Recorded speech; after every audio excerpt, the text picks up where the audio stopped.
Hollywood, California, Monday, October 26th.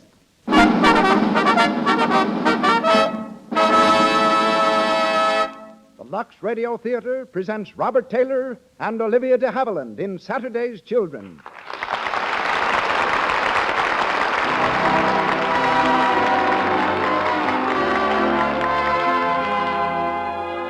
Lux presents Hollywood. Our stars, Robert Taylor, Olivia de Havilland, Mona Berry, and Frederick Perry.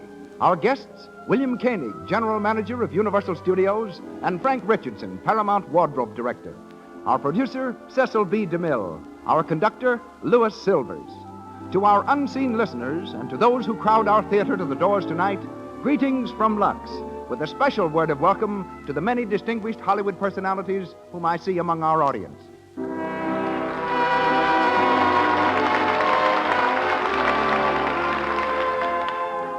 Here's a tip to every woman listening in. Follow the examples set by all the leading motion picture studios and make Lux Flakes the official wardrobe care in your home.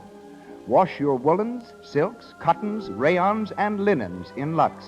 They'll look like new so much longer, and since Lux Flakes do away with cake soap rubbing, and because there's no harmful alkali in these safe, gentle flakes, your clothes will wear so much longer. For appearance, for economy, always use Lux Flakes. And now, Hollywood's leading citizen comes to the microphone. Our producer, ladies and gentlemen, Mr. Cecil B. DeMille.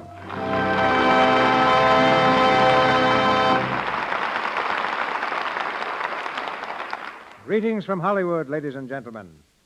Every few years, a new personality comes to the screen, defying all its traditions of long, arduous apprenticeship, breaking every law of averages, and skyrocketing overnight to stardom. Valentino and Gable did it. So did Hepburn and Harlow.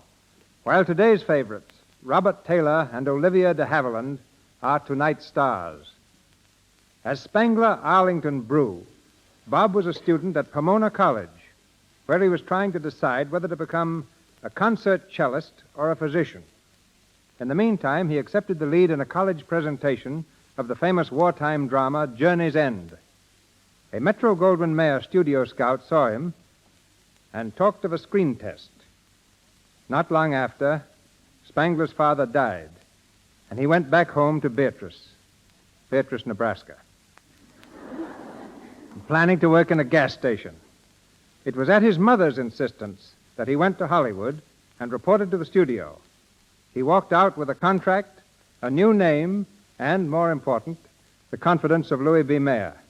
That, briefly, is Robert Taylor's biography, the next chapter of which finds him opposite Greta Garbo in Camille. Olivia de Havilland is a Max Reinhardt discovery. Engaged as an understudy for Reinhardt's stage production of A Midsummer Night's Dream, she was selected by the famous impresario to play the role of Hermia in the screen version. This opportunity was all Olivia needed.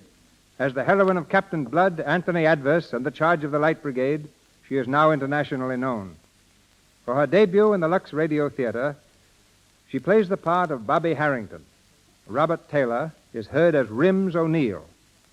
Mona Berry as Florrie, Fred Perry of the original cast as Mr. Harrington, and Maxwell Anderson provides the play Saturday's Children.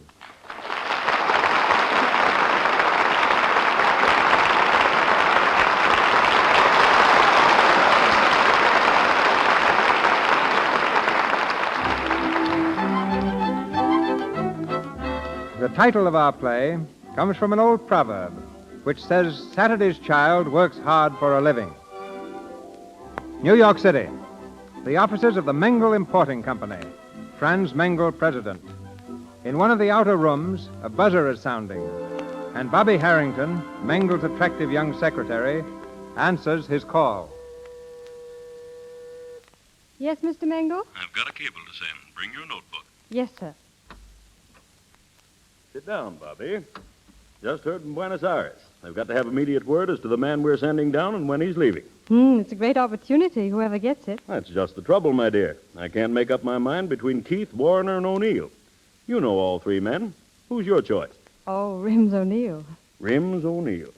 Strange name, strange fellow. Excellent man. Well, have him here in 15 minutes. You mean you're going to send him? On my recommendation? Well, why not? It was a toss-up. You settled it. Oh, Well, what's the matter, Bobby? well, nothing. I'm sure he's the best man, Mr. Mangle. But how long will he be in South America? 2 years, and if he makes good, perhaps indefinitely. Indefinitely. Yes. Now take this cable, will you, Bobby? Sending Rims O'Neill, assistant manager, Buenos Aires office. Wait a minute. Bobby, Yes? we'll all be working a little late tonight. I thought perhaps you'd let me drive you home. Well, I'd love to, but I've promised to meet someone. And spoiled my whole day. Lunch tomorrow? Splendid. Ah, that's better. You know, Bobby, you're really one of the... Oh, yes. Yes, of course, the cable. Very well. Unless you hear the contrary, O'Neill will leave New York August 24th. Regarding Santa's orders, be sure to give them your full...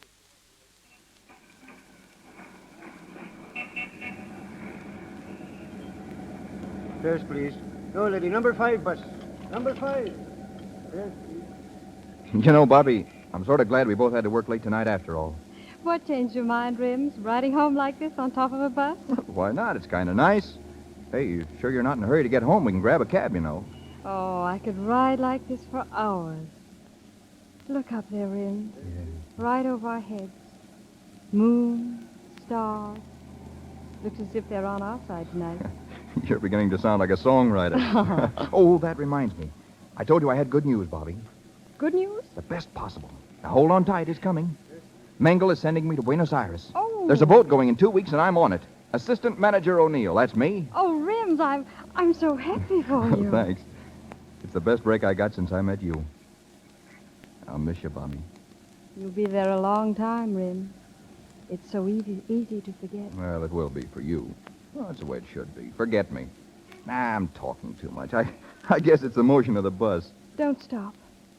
Why should I forget you? Well, the best reason in the world. Mangle, the boss. Why not? He's worth plenty and not a bad guy. A little old, maybe. He asked me to marry him. Marry him? Mm-hmm. Well, when's it coming off? Never. Oh, now, wait a minute. You can do an awful lot with a bankroll like Mangle's. You better think it over. Haven't I, though? Look at me, Bobby. I won't be seeing you for a long time. Maybe never. It's like you always say, anything can happen. I don't know how to put it. I think I'm pretty quick on the trigger, and yet when it comes to... forget it. Say it, Rims. Please say it. Okay, here it is. It's 81st Street and our stop. Hang on, here's where we get off.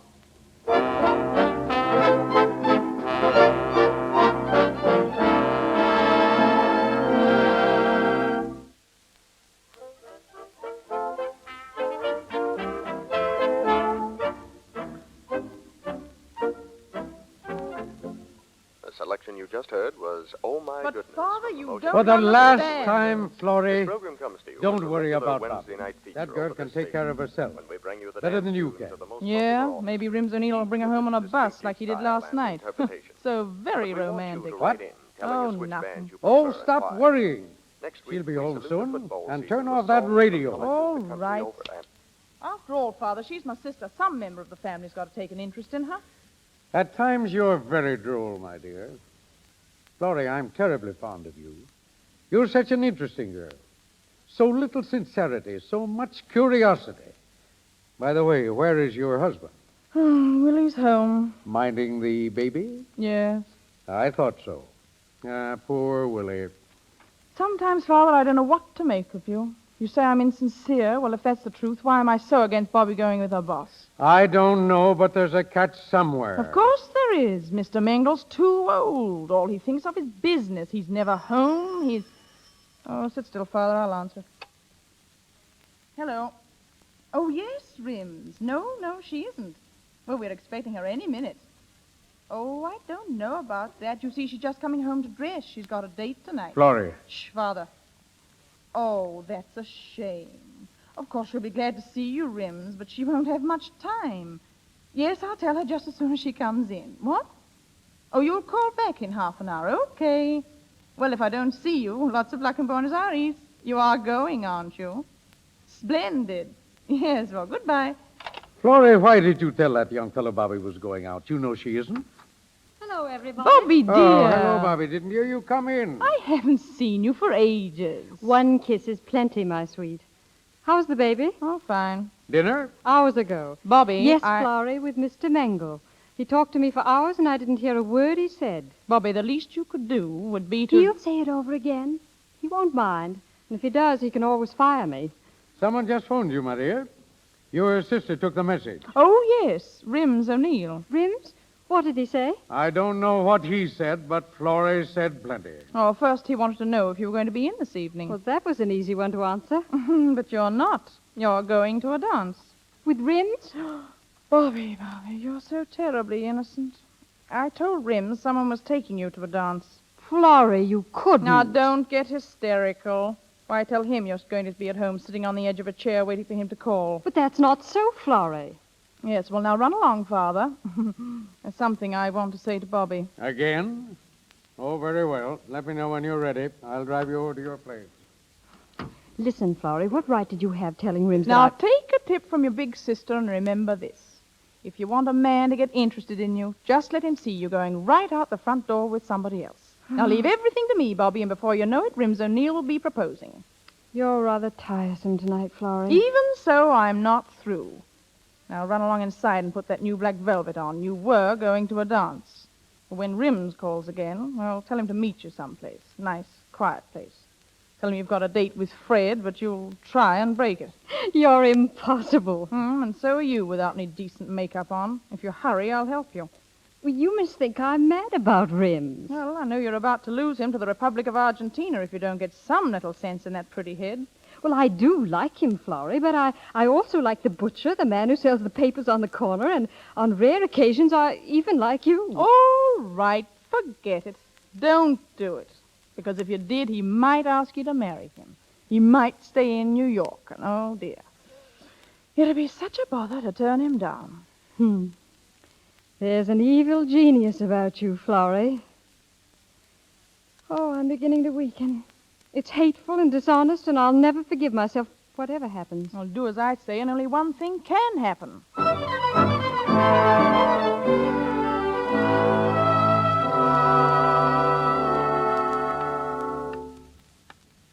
Hurry up, Bobby. You've been dressing for hours. All right, but you insisted on the black velvet. Florrie, stay away from that phone. Hello? Oh, hello, Rims. Well, I was, but... Yes, 10 o'clock? Oh, I'm quite sure I'll be able to break away. Oh, no, don't bother. I'll take a cab. Where? Sancho's? Splendid. Goodbye, Rims. Well, you heard, Florrie. Sancho's at 10. I'd better leave now. Well, let me look at you. Yes, you're really a beautiful girl in velvet. I'll say goodbye to Father. Oh, just a minute. Darling, if the dress should fail, and if you knew just half a dozen sentences that would make Rims propose, would you say them? Of course I wouldn't. Well, Florrie, he's sailing Saturday. Well, it's so easy. Look, dear, I'm writing it down. Can you read my shorthand? I, too, was once a struggling young secretary. Yes, I can read it. Then you're going to take this little card and put it in your purse.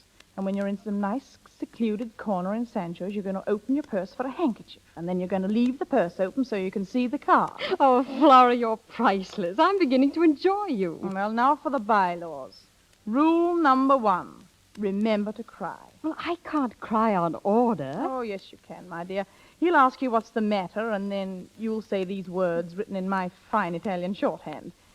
Oh, I'm so tired of everything, Rims, and I'm afraid I'm not very good company. And he'll say, oh, yes, you are, at which point his arms will go round you. Nothing to it, is there? You know, it gets easier all the time. You just turn your face away and say, Rims, dear, sometimes you're the only person in the world I can talk to, and sometimes I can't bear to talk to anyone else. I'll do nothing of the sort. Then you continue, Bobby, watch me while I write this, won't you? You say, Rims, don't you ever get tired of poor me?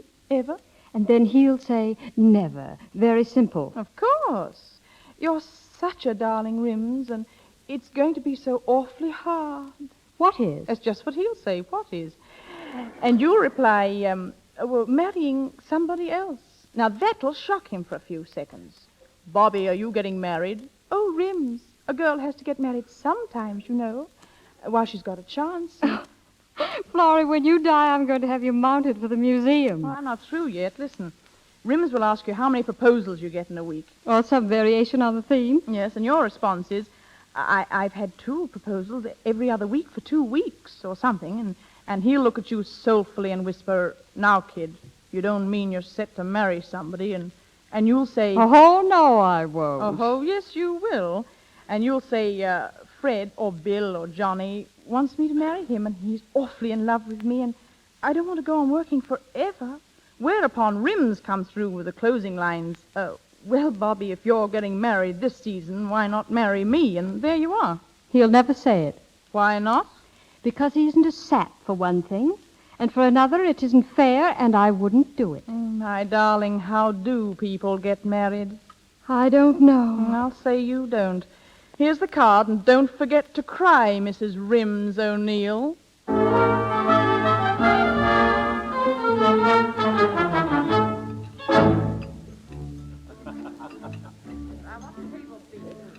This way, senor. Will this table be all right? Sure, Sancho. Swell. May I take the lady's cape? Thank you. Bobby. Hey, you're a dream in that dress. Here, stand still. Let me look at you. You like it? Do I? Why haven't I seen you in that before? Well, I just made it. You made it? Hey, I wish you'd make my clothes for me for a while. I'd have them falling for me from the 3rd-story windows. Oh, any old clothes will do in Buenos Aires. They say they fall very easily down there. Yeah. They say it's the climate. I'll bet the climate can't raise them any sweeter than you are, because they don't come any sweeter. Oh, I've been dying to talk to you. I haven't seen you for a week, you know. Well, it isn't my fault you haven't seen me. Nobody's seen me. I haven't been able to see myself in the mirror the rate I've been traveling. I've learned more about the Argentine in the last week than I ever knew about New York. Principal cities, population, railroads, rates of exchange, taxes, politics. The works. You ought to hear old Juan giving me a quiz. So you're really going? Sure.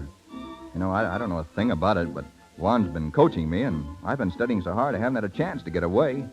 You know, every night I thought maybe I could get away, and then, well, something came up and I couldn't. Oh, I know. You know, I haven't seen you since, well... Think hard. Gosh, it seems like a month. Just a week ago tonight. Yes, sir, you're right. You mean I haven't seen you since that night on the bus? Really, don't you remember? This thing's got me screwy, Bobby. I wish you were coming along. Well, certainly a nice spring while it lasted, huh? The best I ever had, Rims. Yeah, me too. You know, Bobby, I'll never see a Fifth Avenue bus without thinking of you. Never. You won't see one for a while, though. Yeah, it's true. But a postcard of Grant's tomb or Central Park would do just as well, wouldn't it? I'll send you one with an X to mark the spot on it. Which spot, though? The route sprinkled with them. Well, where you read your poem to me, for instance. Wasn't much of a poem, if you ask me. Oh, Rims, it was a lovely poem. Well, I thought it was pretty good at the time, but I guess it was pretty bad. I don't think I'll try poetry again for a while. Not till you fall in love again, I suppose. Well, no, I guess not. Well, anyway, it's the only poem anybody ever wrote for me. When Bobby comes to the office, the boss takes off his frown. She wears a coat of powder blue and a powder blue gown. She sits upon her office chair. You always make me think it's good the way you say it. Oh, you've been swell, Bobby. To break a date for me like this, why? But you'll be leaving so soon, Rims. Yeah, that's why I had to see you, to talk with you. About what? Do you think it's a good thing, me going to South America? Well, it's a wonderful opportunity. Yeah, what I mean is, don't you think it's a good thing for a young fellow to see the world a little when he gets a chance so he can kind of make up his mind what he wants to do? Well, of course. Yeah, well, that's why I'm going, really. I'm not so sure it's any great shakes of an opening, but I've never been much of anywhere, and it's a chance well, it's a kind of an adventure, don't you see? Yes, I see. Yeah. Well, that's why I'm going. Yes. And Bobby, Yes? you've been wonderful to me. We did have a nice spring together, didn't we? Yeah. You've been marvelous. Well, it's summer now. Bobby, could I kiss you just once? Oh, well, if you wish. Perhaps we better run along. Where's my purse? Oh, well, here it is. But it's so early, Bobby. Well, What? Bobby, you're crying. Oh, Rims, I'm so tired of everything, Rims. I'm afraid I'm not very good company. Oh, yes, you are, Bobby. Oh, Rims, dear. Yeah? Rims, sometimes you're the only person in the world I can talk to. Sometimes I can't bear to be with anybody else. Oh, gee, Bobby. Oh, you're such a darling. Well, I wouldn't say that. Oh, but you are. And it's going to be so awfully hard. What is? Marrying somebody else. You getting married? Well, oh, Rims, a girl has to get married sometime, while she's still got a chance. Yeah, I suppose you get chances, all right. Yes. Lots of them, I suppose, huh? Well, I've had 2 every other week for 2 weeks. Say, look here. You don't mean you're making up your mind to marry somebody in particular? Mengle? Oh, no, Rims. Fred wants me to marry him. He's awfully in love with me, and I don't want to go on working forever. Oh, I see. I didn't know you felt that way about it. Well, I don't really. I was just joking. You better go. I wouldn't marry anyone. No, not even you. You wouldn't? No, I wouldn't. Oh, yes, you will. I mean... Do you want me to? Oh, there's nothing else I want more. Oh, Bobby. But you're going to South America. South America. No, darling. Somebody else can go to South America.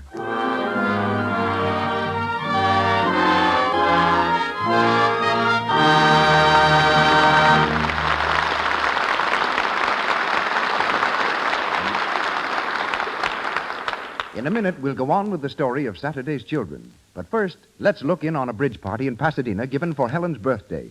A big cake with candles is being brought in. Jane and Alida are watching from the doorway. Say, Alida, do you suppose those candles are meant to fool us? Helen's 36 or she's a day. Meow. She's only 29. Oh, she must be older. No, she's not. What made you think she was? Well, her face doesn't look so old, but I always judge by hands. And Helen's hands look as if she's at least 35. Well, they're dishpan hands. It's a shame Helen doesn't use Lux. It would keep her hands soft and young-looking. Well, let's both tell her to switch to Lux. Don't let anybody you know get old-looking hands from washing dishes. They needn't if they use Lux for dishes. Tell them it's a regular beauty treatment right in the dishpad. Soaps containing harmful alkali leave hands rough, red, and work-worn. Lux has no harmful alkali to dry out the natural oils of the skin. It leaves hands soft and smooth and well-groomed. And it's a very inexpensive beauty secret. A big box will do all the dishes for over a month. That means for considerably less than a cent a day, you can use Lux for dishes. Remember to start tomorrow. And now, Mr. DeMille. Our play, Saturday's Children, starring Robert Taylor and Olivia de Havilland, with Mona Barry and Fred Perry, continues from the Lux Radio Theatre.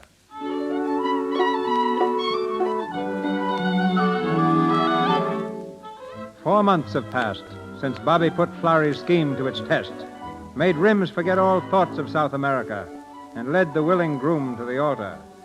We find the couple in their little apartment in mid-Manhattan. Supper is over, and while Bobby washes the dishes, Rims searches for a cigarette. Hey, Bobby, see my cigarettes around? Poor Rims. You are helpless, darling. There they are. Oh, thanks. Hey, there's only one left. Well, this morning you said you bring home a carton. Forget? No, I didn't forget, only I was running so low in cash that... But you got paid today. Well, it's all right, honey. Don't bother. Rims, I don't understand. You never seem to have any money. Well, the truth is I made a couple of football bets. Well, I lost. Oh, Rims. Rims, we've got to stick to our budget or we'll never come out even. I went over everything this afternoon. Here it is, Rims, the treasurer's report, and you've got to read it. You see, we get $260 a month. Here, let me see that thing a minute. 60 for rent, 35 groceries, 45 on the furniture, 20 my allowance, 14 insurance, and light, gas, ice. Leaving exactly $66 a month. 66? Hey, darling, you're marvelous. Well, I didn't say we could save that much. We've got to have clothes and pay the dentist. But if we don't use some kind of system, it's just going to keep on disappearing. Rims, I'm going to keep note of every cent I spend. Now, if you do the same, well, we can go over it every night and... Yeah, it looks like a lot of swell evenings ahead of us. Oh, please, Rims. Now, wait a minute. You mean you want me to make account for every penny I spend? Well, must you look at it that way? Well, that's what it amounts to, isn't it? Well, I guess that's that. I'll finish the dishes. Oh, wait a minute. Let me look at those figures. Oh, I thought something was wrong. Oh, it doesn't matter. When you say we get $260 a month, it matters. Well, Rims, I spent all afternoon checking things a dozen different ways. Yeah, but you're still wrong. I get $40 a week. That makes about $170 a month. Oh. Oh, what a fool. Where did you get $260? Well, Rims, I must be crazy. I put down 60 a week. 60? Well, you told me Mr. Mengele had spoken about a raise. Sure, he spoke about it all right. Well, I kept on thinking about the new salary. I figured everything on 60 a week. Yeah, some difference. Well, there's just no use, Bobby. Every month we take in $170 and spend $183. Oh, Rims, I wish I hadn't quit my job. Well, we both couldn't work in the same office after we got married. Well, other people do. It wouldn't have mattered. Nothing doing. You'd say I wasn't man enough to support my wife, and they'd be right. But it would double our income, Rims. Don't you see how easy it would be if I took my job back? Double our income. I know that. I know you were making as much as I am. What do you want me to do about it? Rims. Now, get this straight. I won't have you sitting in Mengel's private office all day. It was bad enough before we got married. Don't talk to me like that, Rims. Don't talk to me like that. You're my wife, and you'll do as I say, or... How I loathe that word. What word? Wife. I won't be a wife. It sounds fat and stupid. I wish we hadn't gotten married. Oh, so that's it. I wish you'd gone to South America. Not half as much as I do. Rims. Oh, you don't like to hear the truth, do you? Well, I've had enough of this. I'm going, see? I'm going out alone. Let me have a package of cigarettes. Yes, sir. Right away. I'll get them for you. Hello, Rims. Oh, hello, Willie. How's my little brother-in-law? Where's Bobby? Home, I guess. Well, what's the matter, old man? Something wrong? Anything wrong for a man to go for a walk and stop in at the corner stationery store to play a game of pinball? Well, is there? I'm sorry. I just stopped in at the cigar counter. I thought I'd say hello. All right, hello. Well, if there's anything I can do... Yeah, there's plenty you can do. You and that wife of yours. Keep away from my home. Keep away from Bobby. You don't have to talk so loud, Rims. I guess I'm going nuts. No, I try to reason with Florrie. We shouldn't drop in on you so much. Yeah, last night and the night before and the night before that. I know. I guess Florrie's kind of inquisitive. You don't have to apologize. It's not your fault, Willie. Well, thanks, Rims. If it isn't her father or her mother or Florrie or you, then it's money. If I was only in Buenos Aires, I'd have a home and servants. I'd have a car. What's the use? Is the family so bad, Rims? Well, no more than my family would be, I guess. Well, take it easy, Rims. No, I went through the whole thing. I know. Besides, I got a kid. And a decent job. That'll come, too. Maybe. Last week they gave a party for a man in the office. Al McIntyre. He got me my job. But could I buy a ticket? No. A ticket cost $5. How do you think I felt walking in the office the next day? $5, Willie. 5 measly bucks that had to go to pay the rent. Well, I guess it's just as hard on Bobby, Rims. Yeah, don't you think I feel that, too? She's changed, or I've changed. I can't understand it. All day long I think about her. I think how swell it's going to be to go home and be with her alone. Then when I get home, all I see is bills and relations and a sink full of dishes. That isn't swell, Willie. That's just a flat. And Bobby and I are just two ordinary married people. Then I do what I did tonight. Make a mess of things. Shoot the works. But I can't help it. I hate it, Willie. I hate it. I know, but calm down. Now, take it easy. Get out of my store. I should hear your troubles. Nah, I got my own troubles. Maybe you should hire a hall. Why, eh? you old... Now, listen, don't hit me, wait a minute now. Getting tough won't help you. Look, why don't you phone Bobby and tell her you're sorry, huh? Phone her, huh? Tell her I'm sorry. Crawl. For what? For being alive? Not me. As far as I'm concerned, Bobby can... Hello. The line must be out of order. Oh, it couldn't be busy for 40 minutes. It's my house. I'm trying to get my wife. Don't you understand? How could it be busy? All right, never mind. Forget it. I said forget it.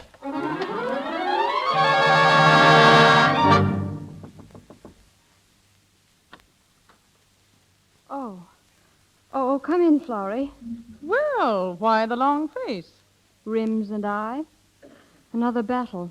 I thought perhaps it was he coming home. Oh, who won this time? Well, I'm afraid we both lost. Don't smile, Florrie. It's not funny. You child, it is funny. You're just going through a period of adjustment. Willie and I are nearing the end of our period of adjustment. Willie still struggles faintly. Well, if that's marriage, Florrie, I don't want to be married.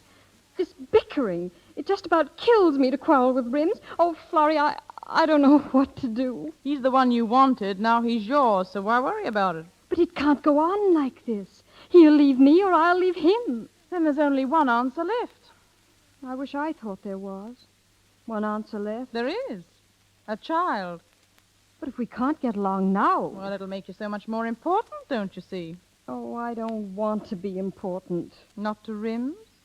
Only to Rims. And as long as Rims has only you, well, he's really free. But just you tie him down with a family, and he'll stay. Willie used to have all the answers, but not anymore. Not since the baby. But to keep a man that way, it's terrible. Oh, it's been going on for a long, long time, my dear, and it works. He'll be humble and happy. It's another scheme, like the questions you wrote down on a piece of paper. It worked out, didn't it? Yes, only I wish I'd never done it. Well, it was the only way you could get Rims to marry you, and you know it. Now, I tell you, the only way you can hold him is Don't to... get up. It's just the old man. Door's open. I came in. Oh, hello, Dad. Where's Mother? Too tired. Went to bed. Well, Grandpa, aren't you going to sit down? Yes, and leave off that grandpa stuff.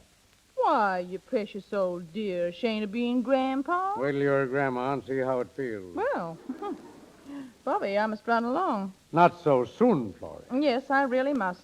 Well, good night, Bobby, and don't forget. Good night.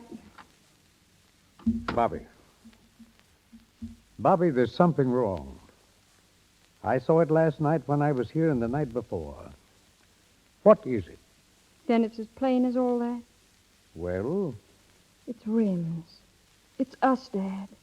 It's money and dishpans and bills, and somewhere under the heap are Rims and I, and pretty soon we'll never be able to find each other again. Bobby, if you and I had only talked that night, the night before you two decided to get married. What would you have said? That you're too young to get married. You haven't had any fun yet. He hasn't money enough to support you. Why should he support you? You're his economic equal. Perhaps I should have gone on working. But if I had, I might have lost him. Not as surely as you're losing him now. It used to be a love affair, didn't it? Yes. Now, what is it? Grocery bills, mostly. I'm sorry.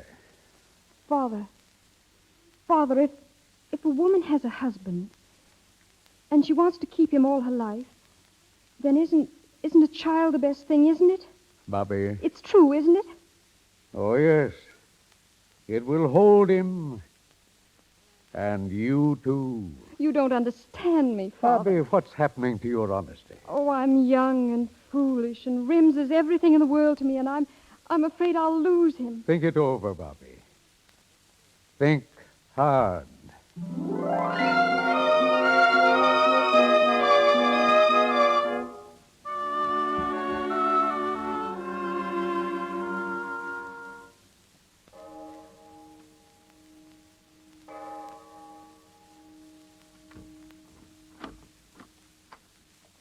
Bobby, Hello, Rims. you should have gone to bed. It's pretty late. I've had a chance to do a lot of thinking, Rims. Here alone in the dark. Bobby, please, I tried to get you on the telephone to say how rotten I felt about what had happened. They said the line was busy. I guess that's pretty hard to believe, isn't it? The line was busy, Rims. I was speaking with Mr. Mengle. Mengle? Yes, he offered me my old job back. Yeah, well, no wife of mine is going to work. I know you've said that before.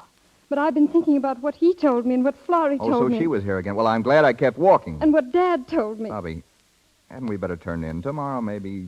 It's got to be now, Rims. Yeah, okay. I'm being honest with you, Rims. More honest than I've been since we were married. I tricked you once. I almost tricked you a second time. Tricked me? Yes, I tricked you into marrying me. Think back, Rims. It's all so obvious. And I almost tricked you into being with me forever, whether you wanted to or not. Thank heaven that is not my conscience, too. Now, listen, Bobby. I don't know just what you're talking about, but I do know this. I've been thinking tonight, too. A man gives up a lot when he gets married. As long as he's single, he owns the earth. But when he's married, his time's not his own. His money's not his own. He's got to keep on working, whether he wants to or not. And there's the devil to pay if he spends an extra dime. Whenever I got tired of my job, I used to quit. If I didn't like one town, I tried another.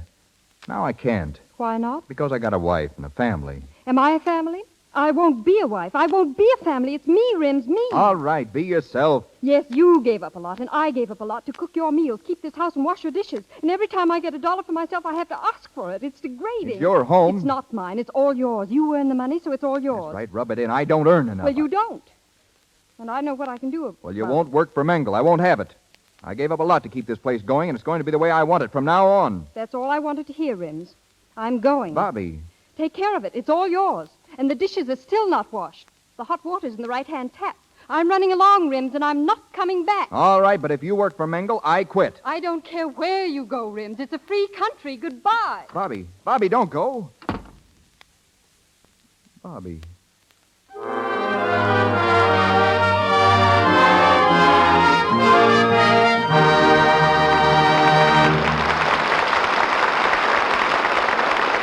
We pause for station identification. This is the Columbia Broadcasting System.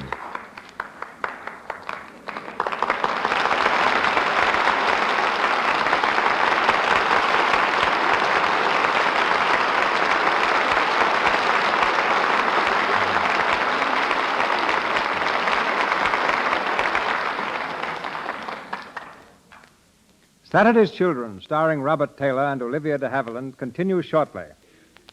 The population of Hollywood is only 165,000. Yet there is more clothing here than any place, except the garment center of New York. The reason is that every studio must keep a tremendous wardrobe on hand. Dressmakers, tailors, jewelers, beaders, leatherworkers, and shoemakers are constantly filling new studio orders.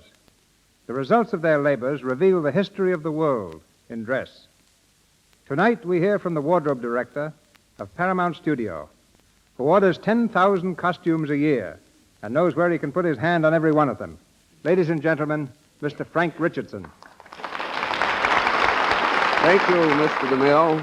It's easy to understand how costumes accumulate in the thousands. A star never wears the same dress in two pictures, while when a DeMille film is finished, we usually have to build an annex. You should be used to me by this time, Frank. We've worked together for nearly 20 years.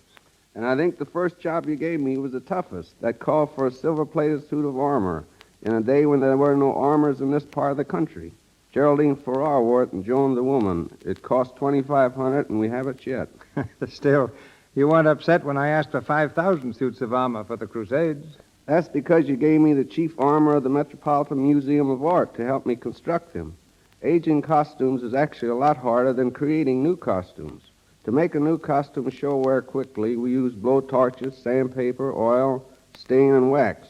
Of course, the greater part of our wardrobe, and this will interest the ladies, is made up of beautiful costumes fashioned from the daintiest and most gorgeous fabrics. That, Mr. DeMille, is where Lux comes in. We found the surest way to safeguard these costumes is by using Lux flakes. And no wardrobe man ever goes out on location without enough flakes to take care of the company's laundry. It's not only best, it's the easiest soap to use. Well, after your success with metal costumes, I hear you're now making them out of glass. Yes, you remember we made the first glass ones for you in Forbidden Fruit. Mm-hmm. And now we're making glass hats for the dances in College Holiday, Jack Benny's new picture. Fashions in materials change almost as often as fashions in clothes. And two dresses hanging in the Paramount Wardrobe Department give a good illustration of how styles change. One costume worn by Mary Bryan is from the 1840 period. The other was used by Clara Bow. Mary's dress required 288 yards of materials. Clara Bow's only 3.5 yards. So there you are. Now to you and Lux, my appreciation and good night. Good night, Frank. Good night.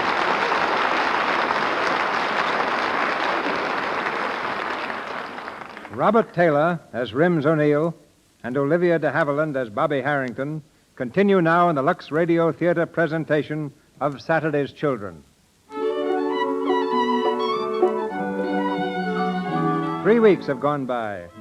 With their last quarrel, Bobby left Rims and is once again working for Franz Mengel. Rims has found another job.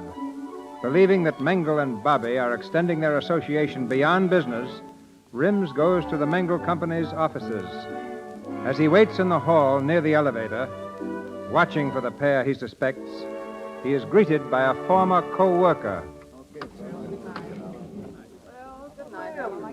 Say, I'm glad to see you. Coming in, aren't you? No, I'm staying out here, Keith. I'm waiting for someone. Bobby? No, maybe. Oh, I'm sorry. You know, we miss you around here plenty. One of the boys said you got a job right after you quit. Yeah, same kind of job, same salary. Guess I was lucky, though. Oh, there goes Mengel. Say, he'll be glad to see... Yeah, there goes Mengel. Mengel and my wife. That's what I came to see. I'm sorry to tear away from you, Keith. I'm taking the next elevator.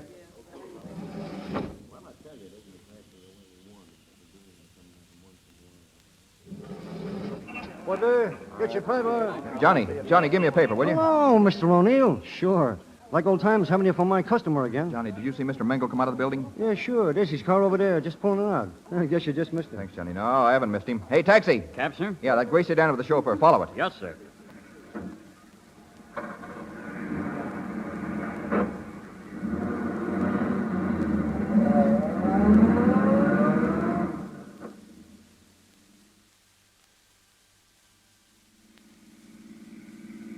So here's where you live now, eh, Bobby?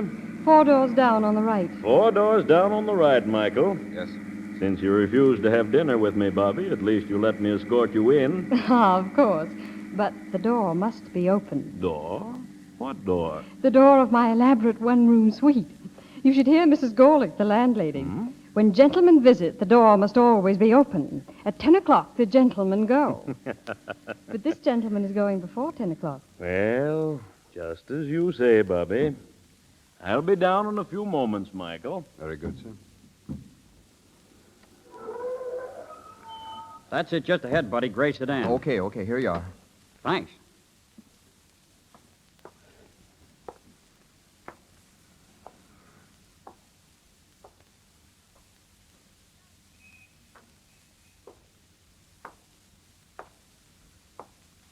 Well, Rims. Picketing the boarding house? Oh, hello, Mr. Harrington. Bobby didn't tell me she'd been in touch with you. Are you coming up? No, I haven't been near Bobby for 3 weeks. I just followed her here. That's Mengel's car over there. He's upstairs. Rims, when are you going to learn that Mengel means nothing to Bobby? Nothing more than a good friend. No, I've seen what I came to see, Mr. Harrington. Guess I'll be going. If you just wait a second more, you'll see that car drive away. What do you mean? I mean that Mengel brought my daughter home and is leaving. There he goes now. Rims, did you ever think you may be underestimating Bobby? You think I am? Well, maybe I'm underestimating you. I suppose you figured I was enjoying myself. My wife's left me. Now's my chance to step out. Well, why not? She does. That's funny. Yeah, very funny. Because if there was one thing in the world she wanted, it was you. I know. Listen, Mr. Harrington, I called her up. She said she can't see me. Then I tried to forget her, but it wasn't any use. I don't want anything else in the world except Bobby, and she's gone. She doesn't need me. She's having a good time. Yes? Yeah, last night I hung around the office, same as tonight. I had to see her, and what happens? She comes out with Mengel. They went to dinner. I saw them, then came back here, chauffeur and all. He went away pretty soon. I don't know what's the matter with me. I used to have a little sense about girls, I mean. Now I act like a stupid dummy. You don't know what it's like. Oh, don't I, though? You're lucky, Rims. You don't know how lucky you young fellows are. When a man's young, he makes love. When he's middle-aged, he makes money, or tries to. And when he's old, well, he makes his soul. I never could make anyone to speak of, and I know it's about time I made my soul, but I'd rather be young and make love to a girl who was in love with me. There's nothing like it. Well, if she were in love with him, she wouldn't have gone away. You went away too, Rims. Maybe she left you because she was in love with you. Maybe. Where are you going? Oh, I don't know. I'll be back, I guess. I thought I had this thing all figured out. I'll have to begin all over again. I'm going up to see Bobby now. Join me a little later. I want to speak to her first. She was too proud to see me, Mr. Harrington. You speak of pride. Rims. Rims. Good night. Ah, you poor fool.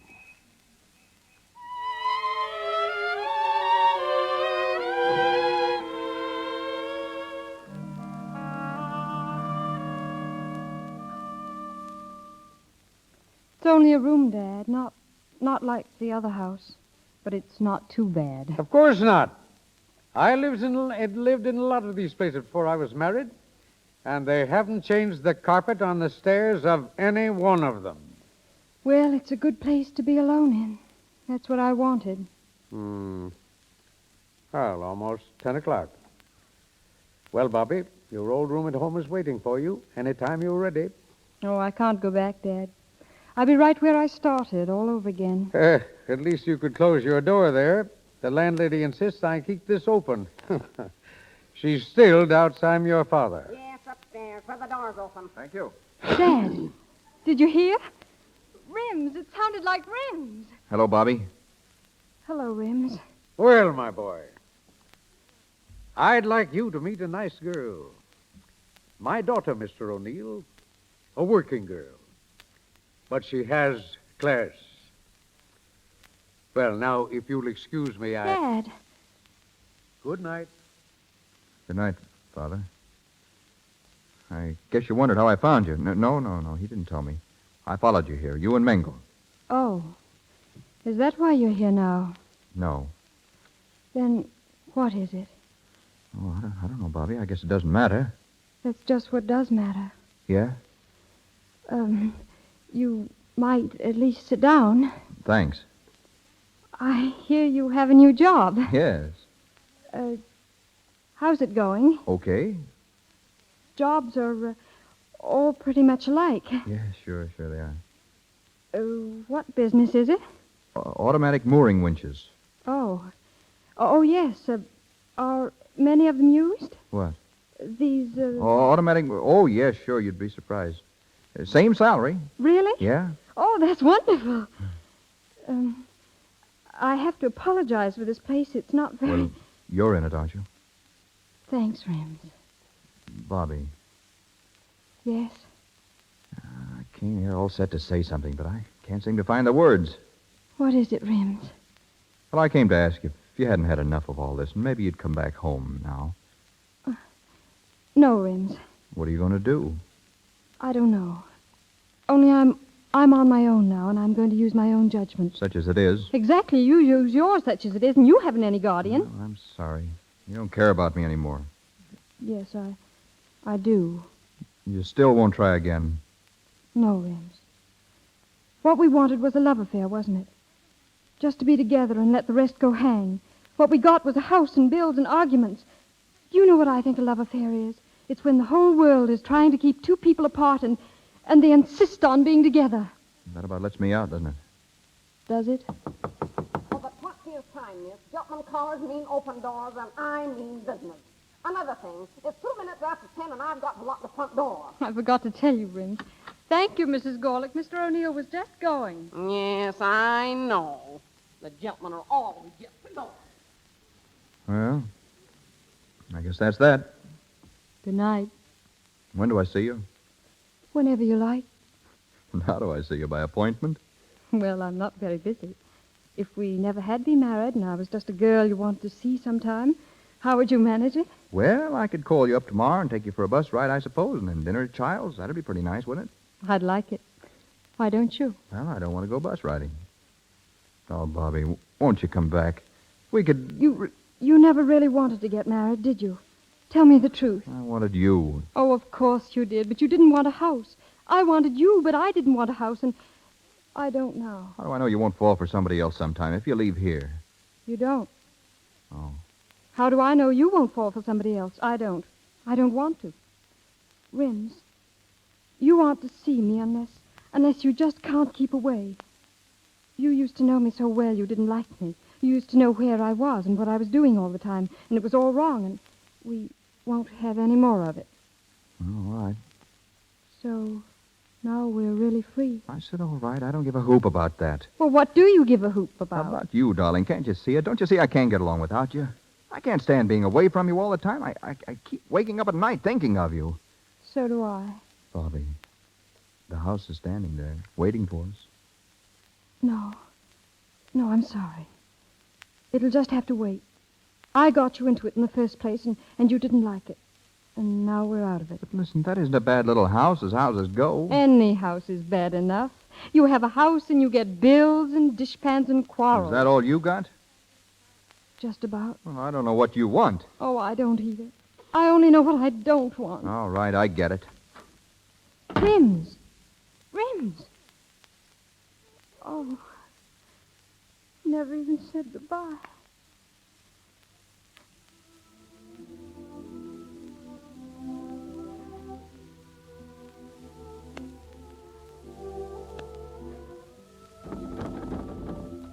Oh, Rims, come in off that fire escape. Okay.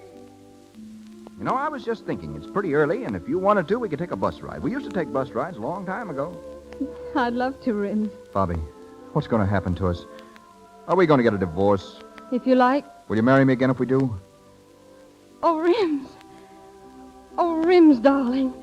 Would you try it all over again? With you, Bobby? Sure. We don't want a house, Rims. We don't want anything, only ourselves. That's about all we have left, Bobby. Only ourselves. Oh, Bobby, darling. There's one thing more that may be left if we hurry. What more could there be? A seat on top of a bus for two.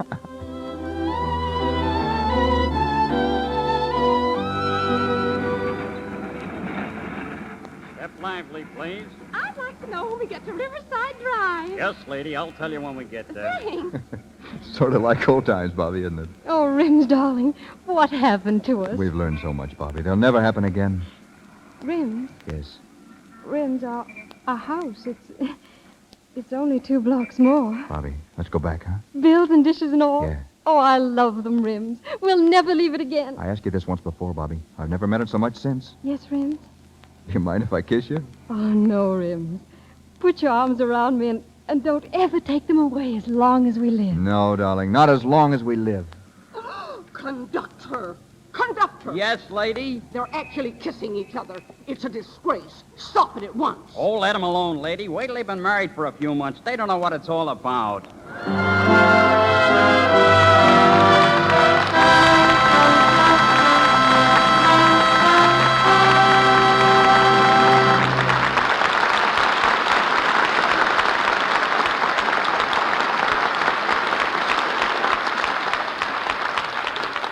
We say good night to Saturday's children, but Robert Taylor and Olivia de Havilland will be back in a moment to say good night to us. Writers, like painters, often live for their art, but have trouble making a living at it. Prior to 1913, motion pictures were all visual narrative, constructed by actors, cameramen, and directors. Stories and dramatic situations were alien to them, and writers wrote only for print or stage.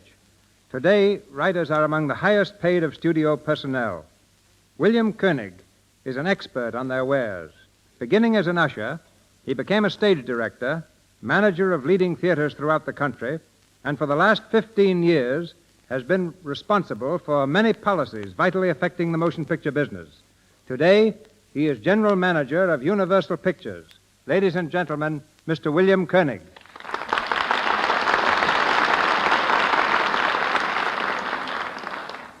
With motion picture producers paying anywhere from $1,000 to $100,000 for a single story, it's no wonder that every writer tries to point his pen toward Hollywood. But the very fact that these tremendous prices are paid is the best indication of the urgent need for good material. To find it, picture studios have story representatives in every major city throughout the world in addition to their Hollywood staffs. An interesting sidelight is that during the past 25 years, I know of only 2 suits for plagiarism the studios have had from established authors. Which is why more than 90% of all film material is bought from well-known writers. Once a story is purchased, it is assigned to a producer. He then turns it over to a studio writer for what is known as a treatment. Revisions are begun. Other writers called in, and the final scenario may be the work of from 3 to 10 writers.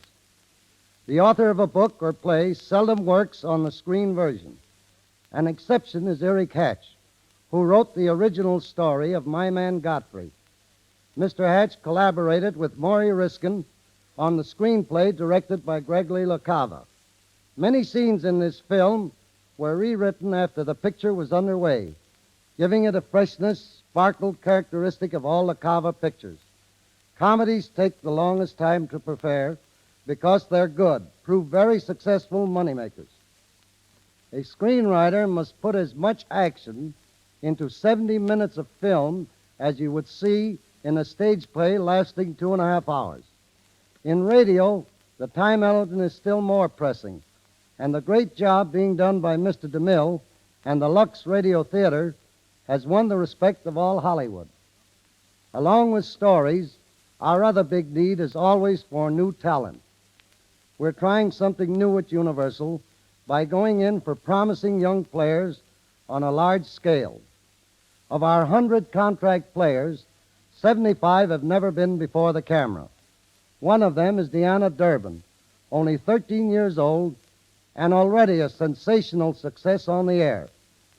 She will be featured in our new film, Three Smart Girls, with Barbara Reed and Nan Gray, each only 17 years old. Robert Taylor was barred by Universal from Metro-Goldwyn-Mayer for a leading role in Magnificent Obsession, directed by John Stahl. We're proud to have contributed to the success of this young star, who has become one of the most popular personalities on the screen since Valentino. Bob came to pictures from college, and I feel confident that the next few years will find universities actively training students not only as actors, but as writers, directors, and technicians. Many thanks to you all, and good night. Good night, Mr. Kenyon. Good night, sir.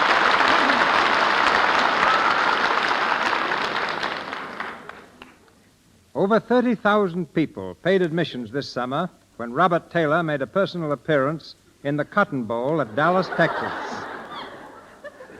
So our audience tonight must reach a staggering figure, with the admirers of Olivia de Havilland swelling the total.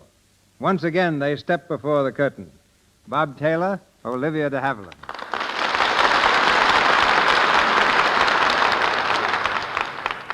Thank you, Mr. DeMille, but Bob's the one to do the talking. He used to win prizes for oratory. Yes. There's one neat little number I once orated called The Peculiar Position Held by School Teachers in Public Society. I think it began something like this. Cut. We'd much rather hear you play a cello. I guess you've never heard me play the cello. Well, no. The fact is I left my cello in my other suit. Well, then tell us how it feels to be a big romantic hero. What is this? Looks like a conspiracy to embarrass Taylor. No, not at all, Bob. Not at all. I hear you get more fan mail than anyone in Hollywood. You've had to hire 4 secretaries to handle it. Oh, please come now. I'm just a small-town boy. I know, from Philly. I'd call Philadelphia a big town. Besides, Bob's from Nebraska. Well, I was born in Philly with an F. Philly, like a little mare. Oh, yeah, one-horse town, huh? Yes. Well, we did things on the radio, though, and 2 other chaps and myself formed a trio, which we called the Harmony Boys. We sang songs for a company selling harvesting machines. Critics called us the curse of the kilocycles. But those broadcasts with the Harmony Boys gave me the confidence to appear on the top show of the air, the Lux Radio Theatre. Well, after that tribute to Lux in Nebraska, you ought to say, "Oh, Yasumi Nasai." What's that mean? Well, it's one of the few things I learned as a very small girl in Tokyo. It means good night in Japanese. All right, then. Oyasumi Nasai, and many thanks. And good night in English.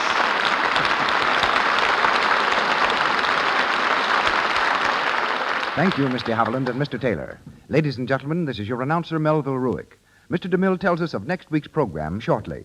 Our cast tonight included Mona Barry as Florrie, Frederick Perry as Mr. Harrington, Chester Clute as Willie, Leora Thatcher as Mrs. Gorlick, Lou Merrill as Mr. Mingle, Frank Nelson as Keith, and Ross Forrester, Robert Payton, and John Lake. Mr. Haviland appeared through courtesy of Warner Brothers, Mr. Taylor, Metro-Goldwyn-Mayer, Mr. DeMille and Mr. Richardson, Paramount, Mr. Koenig, Universal, and Mr. Silvers, 20th Century Fox, where he composed the musical arrangements for their new football film, Pigskin Parade. And now, Mr. DeMille. For many months, I've looked forward to presenting on this program the star of my new picture, The Plainsman. I'm happy to announce that next Monday night, the Lux Radio Theatre brings you Gary Cooper in a radio dramatization of one of his greatest successes, The Virginian, adapted from Owen Wister's famous novel. The play will feature Charles Bickford, Helen Mack, and John Howard.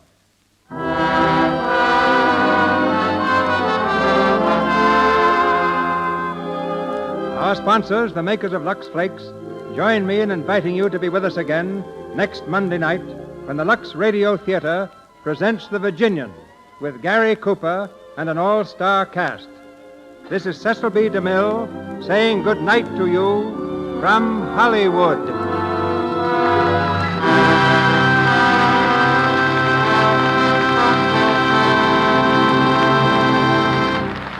This is the Columbia Broadcasting System.